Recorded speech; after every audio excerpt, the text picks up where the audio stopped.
No, he hasn't been operated yet. Devastating for him.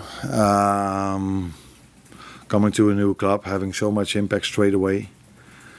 Playing against your former club in the quarterfinals of the Champions League, with so much more to come for him in the summer. Your first thoughts are then always with him being out for such a long time, missing out on so many special moments. But he's not the first and will not be the last player that experienced something like this in the start of his career. And there are so many examples of players that came back so even stronger. And that's the challenge he has now, and I'm 100% sure he will be one of those that in 10, 15 years' time say, maybe this injury even helped me to become stronger and become even more ready to perform even at a higher level than I did before. After PSG, we spoke briefly about the potential in this squad, how far it can go, but how much work do you feel needs to be done by yourself, by Richard Hughes in the summer to make it even more competitive, and how big a churn of players do you think you're facing, taking into account the fact that you're already losing Mo and Andy Robertson? Yeah. No, I think for the people who watch the Paris Saint-Germain game, they depends by the way on which game you're watching. But if you're watching the home game, I think it's fair to say for me that the future does look bright and that we were able to have more ball possession than them, to generate 21 shots, to have a high XG against the team that is used to the fact that they dominate ball possession. Even if you take into account that Hugo had to go off after 30 minutes, something like that. Alex had to go off at halftime. So if you would see them playing over 90 minutes, being in their best shape, then this team has already shown, as they did in so many other moments, that they can compete with the best in Europe. So we've beaten here at home the other three other quarterfinalists with Atletico, Real Madrid, and Arsenal. So that tells you that this is already a very strong team, but it takes some changes because of what you just said with Robbo and Mo leaving. But yeah, as I said many times, future looks bright for us. Are you thinking though you need 4, 5, 6? I don't think in numbers. I don't think in numbers. Just in areas. In areas in which players we already know that they're going to leave, and let's see what happens in the summer. You know, we are a trading club, so let's first see what's actually going to happen in the summer, and then we also know better what we need to bring in. Last season you had to deal with the last Merseyside derby at Goodison Park. This is the first Merseyside derby at the new stadium. So do you see a similarity in their motivation, and is your motivation no more slip-ups having really strengthened your position last week in terms of qualifying for next season's Champions League? I think both.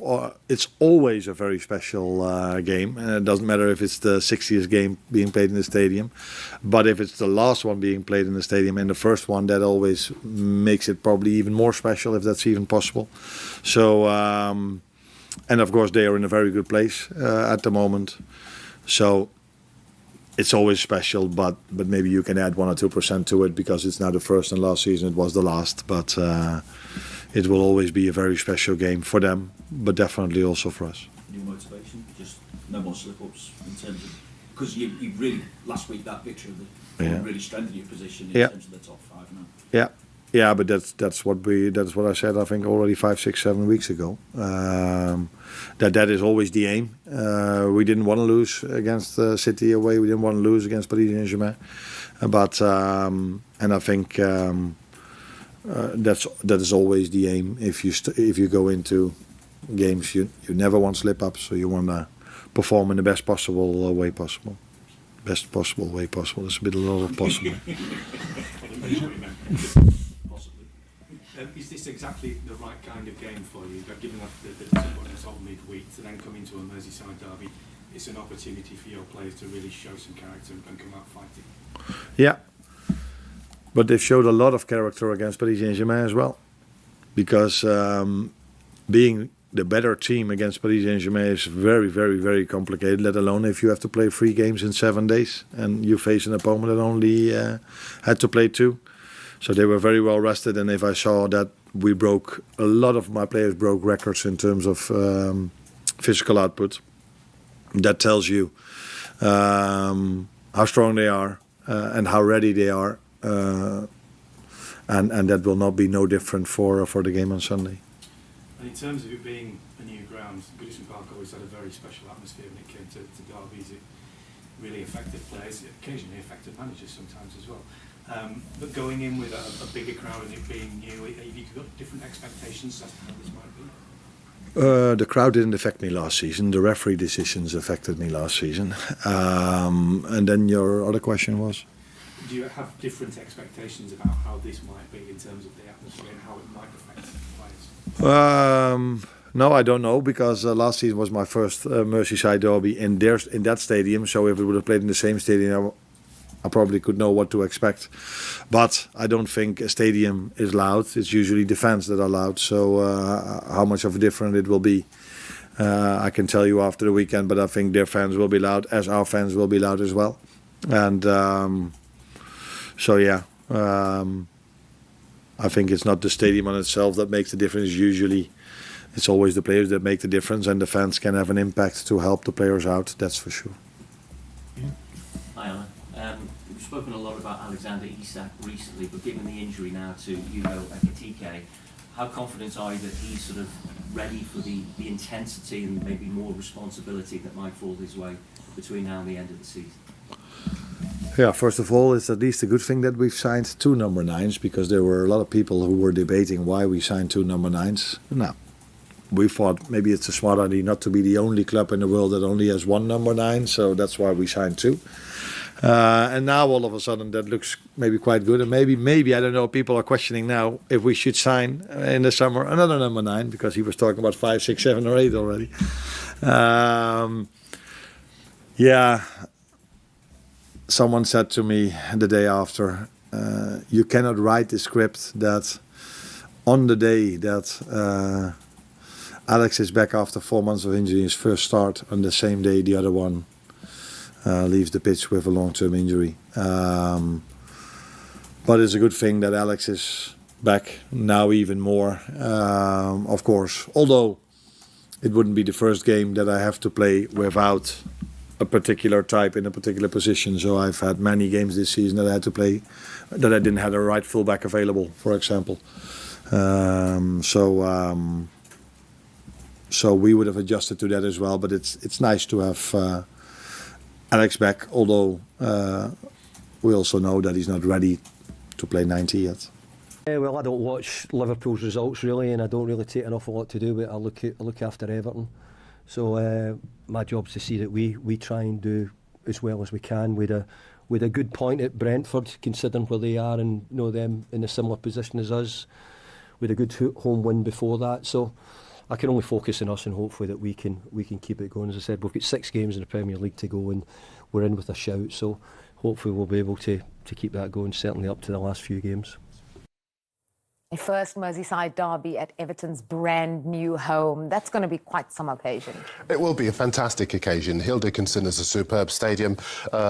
Everton are full of confidence going into the match, even though the stats don't favour them. 5 of the last 52 Premier League Merseyside derbies have been won by Everton. So their record in the fixture isn't good, but the confidence going into the game is good, whereas Liverpool's is fragile because of their recent run of form and the players being... they're in a club and a squad in transition. Players leaving, players out of form, players not quite sure.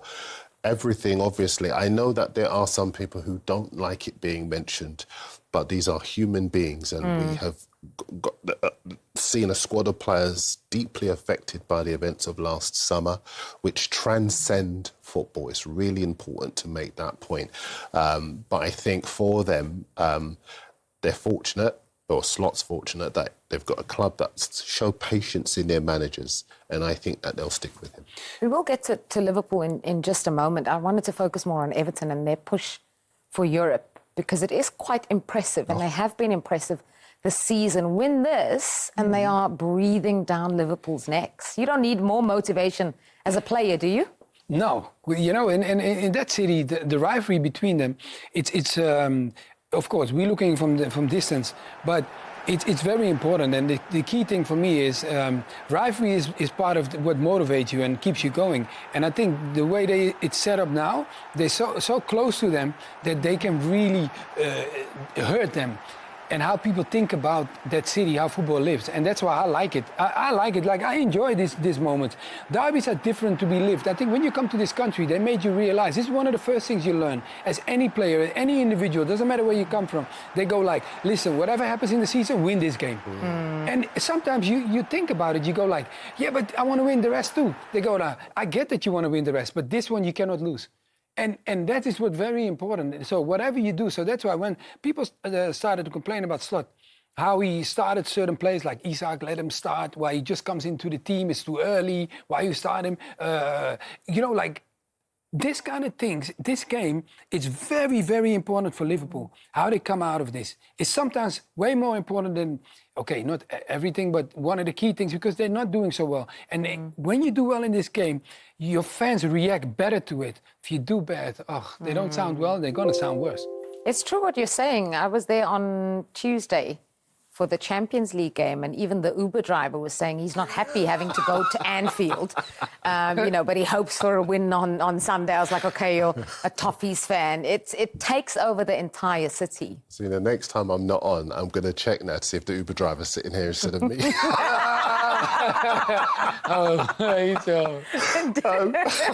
Darren. But you're right. When bad results happen, when clubs don't do well, everyone has an opinion, and everyone's opinion is important and contributes to the mood around the club, the city. And I think as far as Liverpool are concerned, the mood is not great. You're absolutely right. That's because the confidence isn't great. That's because their defensive record has been poor for quite some time. And, look, they've won 4 out of the last 7 games, but look at the teams that they've dropped points against. Wolves, you'd expect them to beat. Brighton, you'd expect them to beat. Spurs, they could only draw against when everyone expected them to get their knife and fork out. I think as far as this run of fixtures is concerned, and the form in those fixtures, they represent where Liverpool who is their are. spark? If you look at who is their spark too, right? They're looking at a young kid too, Agamoa, that is the focus what they have.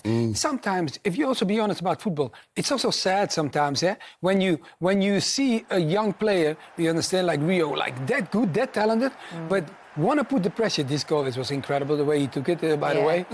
But did you don't want your team, like, this age, right, you need help in the sense of, like, I come into a good team. I come into a team that they know, like, hey, they put me in the right spot. No, he now has to create his own right spot. It's interesting. This is a goal too. Because this composure he shows and the creativity, Everton don't have it in Grealish, and they wish they did, because if Grealish were playing, this is exactly the kind of thing that he would be doing. As far as Ngamoa is concerned, he is the kind of player who is creating the opportunities for Salah to just do what he did there. But he actually is that beating pulse, if you like, that is still there for a Liverpool side that are floundering. Well, he was the creative spark, no doubt, against Fulham. Outstanding performance, made a little bit of personal history, but they are trying to manage how they play him. So they didn't start him in midweek. Would you expect to see him against Everton? Yes. Why also? Because, look, you're in a team now. If you look at Liverpool, they need someone that is direct, creative, and really wants to open things up.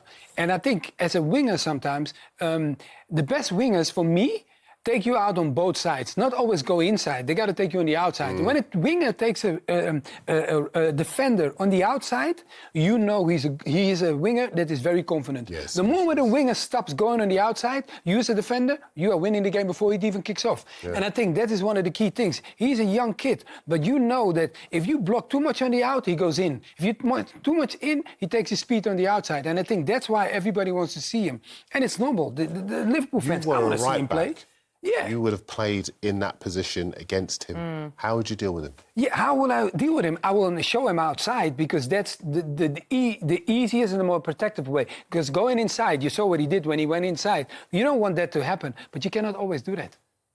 There is an element, of course, of this being a must-win for Liverpool and their hopes of Champions League, and so much riding on it. On a Slot, lots of talk about his future. But there will also be an element of Mo Salah and Andy Robertson wanting to leave the club, at least in a Champions League place. Yeah, I mean, I don't share the idea that it's a must-win game. There's so many points to play for, and I think that when... listen, I work in an industry that frames the hype around these things, so I can't be a hypocrite, but I just don't share that opinion. My view is that there are so many points to play for that even if Liverpool were to draw this game, it will still be in the balance. Even if Everton were to win this game, it would still be in the balance because neither side, I believe, will win every game between now and the end of the season. But what this will do is shift the momentum, if you like, from the red half of Liverpool to the blue half. Yeah, we saw those results for Liverpool. Not too many defeats in that time. No. Draws in games that they were expected to win. They've been better in the last couple of weeks. So why all the noise around them still?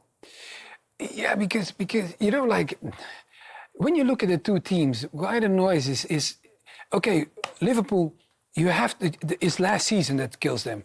Everton, it's different because when you look at Everton, it's like, you know, I don't want to say Daddy is back, but he's kind of back because he puts him at the position. Sorry, guys. His best time as a coach was there. Did you say Daddy is back? Yeah, because he's... because the way he's doing it, you know, he's I expect him to be kicking back like this, like but with his dark glasses and a little cigar. Yeah, but he's doing Don't it. smoke, by the way. He is doing it. You understand? It's like, you know, like when he's at that team, the team is playing a different way. Everybody's calm. Yeah, so, hey, Daddy's back. I'm sorry, man. He's doing it. You Mario, know, come back next week with more phrases like that. You and the Uber driver. You and the Uber driver. Okay, I'll ask him when I'm in the car. I say, hey, dude, let's go, man. We're going to work for these people. We are going to move on now because Mario's...